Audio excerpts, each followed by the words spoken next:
Hi, it's Ike from Groovy Entertainment. Today we got another book on record to play for you. Today's book is Georgie to the Rescue for 1956. So let's get started.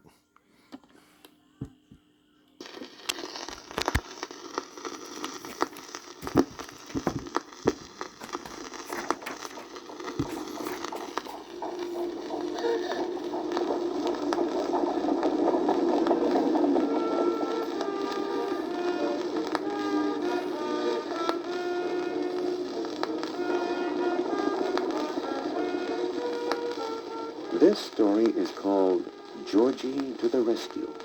It was written by Robert Bright. He also drew the pictures. My name is Ray Morgan, and I would like very much to read this story with you. At the Whittaker house in the quiet countryside lived three staunch friends. Herman, the cat. Miss Oliver, the owl. And Georgie, the gentle little ghost.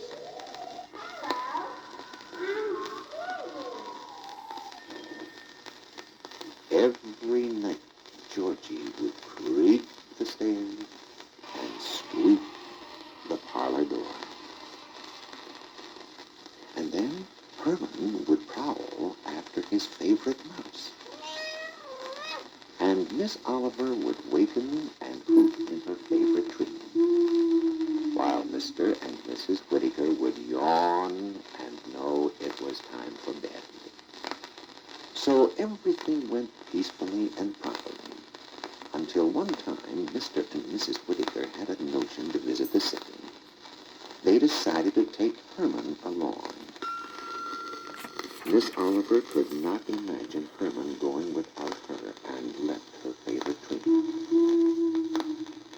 As for Georgie, who but he could make the little ghost sounds that made everyone so comfortable?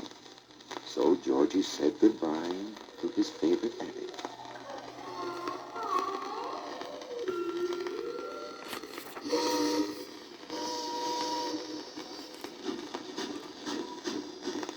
They went by train, and that was all right. And in the city, Mr. and Mrs. Whittaker took a room in a hotel with a mouse for Herman. And that was all right.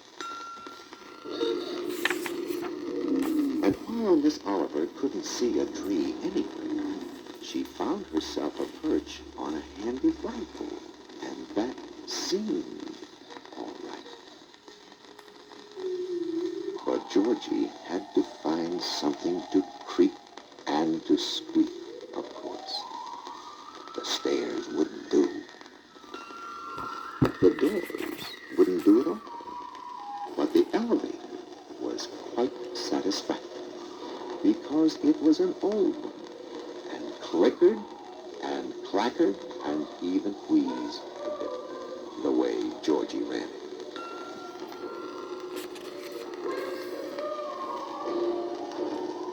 That was a lucky thing, because it made everybody feel at home.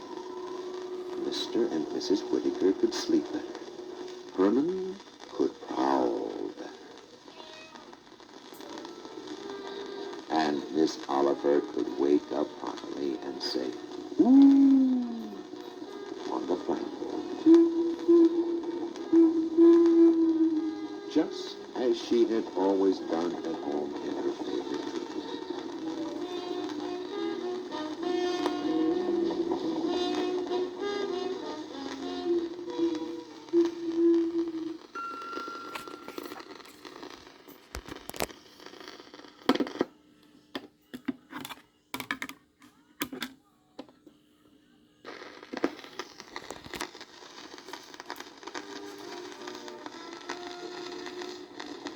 Now, everything would have been just as it should be if it hadn't been for people noticing Miss Oliver in the daytime while she was fast asleep. It was the bellboy who saw her first. He pointed her out to the doorman. The doorman told the hotel manager. The manager was very upset. "This won't do at all," he said. "What will the guests think?" The hotel manager called a policeman.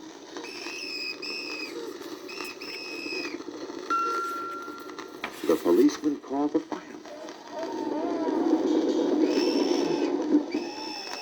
And the fireman gave Miss Oliver to the zoo because she seemed such a rare bird for a sibling. Luckily, Herman saw it all from his window. He told Georgie as soon as it was dark. Together, Georgie and Herman went to rescue Miss Oliver. They took the bus. It was quickest. And they had the top all to themselves. When they got to the zoo, they knew at once that they were in the right place because they could hear ooh and ooh and ooh. And there was poor Miss Oliver in the rare bird cage. That was a fine how do you do. It would have been very unfortunate except that the night watchman just happened to be about with the keys. Georgie screwed up all his courage and said, the night watchman was so astonished at what he saw in front of him that he had no idea what was going on behind him. And so Georgie and Herman set Miss Oliver free, and then got right back to the hotel again.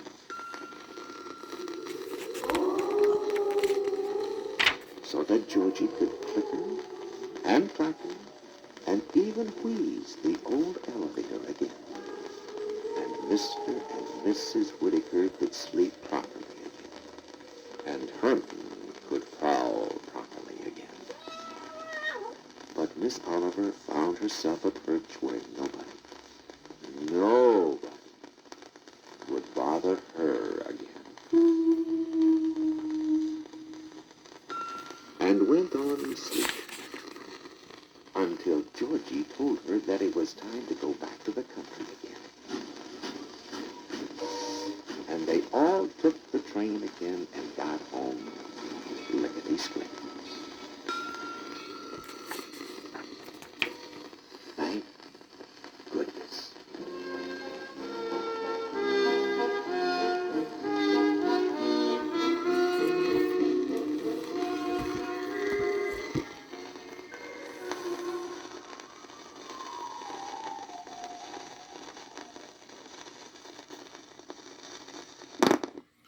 So that was Georgie to the Rescue from 1956. So if you like, subscribe, share, and comment, and have a groovy day, but another video coming out real soon.